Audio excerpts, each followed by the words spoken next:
এই টমেটো আর মরিচ আর এই যে পেঁয়াজ দিয়ে যে টমেটো সালাডটা, এটা আমার একদমই পছন্দ না। তারপরে কেন জানি আমি বাসায় পোলাও রান্না করলে আর মুরগি রান্না করলে আমার করতে ইচ্ছা করে।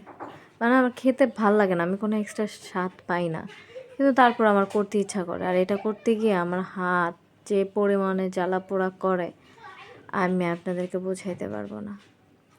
তারপরে এইবার আমি একটা জিনিস ফলো করলাম, মানে এই রমজানে এই ইসবগুলের ভুসি আর কি যেন মিশানো আছে।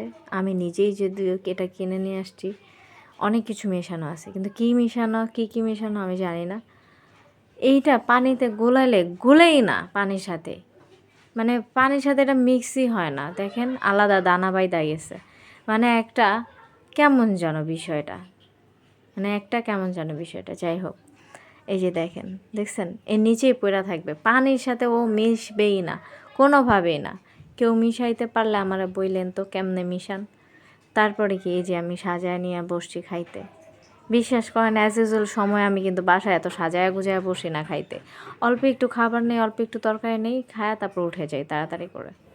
তারপরে বাইরে দেখতেছিলাম আজান দিছে কিনা, কারণ আজানের সময় তো হয়ে গেছে, কিন্তু মনে হচ্ছে আজান দিচ্ছে না। আজকে মনে হয় আজান অনেক দেরিতে দিবে।